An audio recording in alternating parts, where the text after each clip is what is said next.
There was an incident that happened just before I graduated high school. I think it was like late May to early June. I do know that it was in May. Anyway, we were doing social studies, and then all of a sudden, the secretary gets on the intercom and says, "Medical lockdown." And at first, I thought it was just something in gym class, of course. That was until I did get to gym class, and then I found out it was something far more serious than what I thought. Turns out, unfortunately, someone tried to commit suicide in the girls' bathroom. And when I found out that it was in my school, I was shocked, and it left me thinking, what could I have done if I was outside getting water or refilling my water bottle, or if I was outside my classroom, all that stuff. If I was in there, if I heard her, I would have stopped her. But, you know, I couldn't. I didn't know. I didn't feel the need to do anything.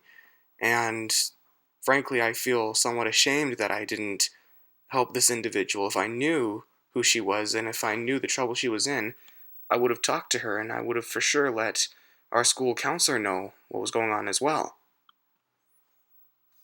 I do not know who the girl is or who the girl was, but I do know from my former social teacher that she is okay and she's doing much better.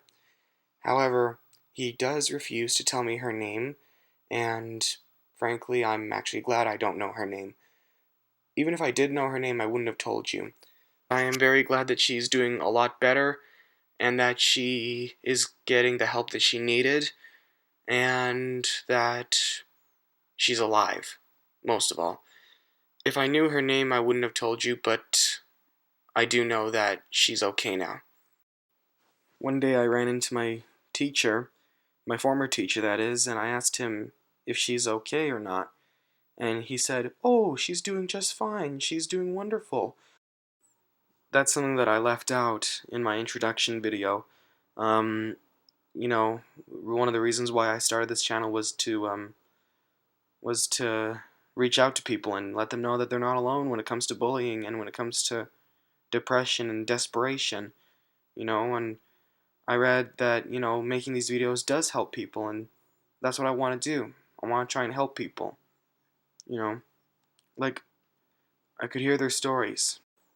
That's where my saying, "Mr. Blue is here for you," comes in, you know? Because it shows that I'm here for you because I care. That's the kind of person I am. So I hope this video reaches out to some of you guys. Mr. Blue is here for you.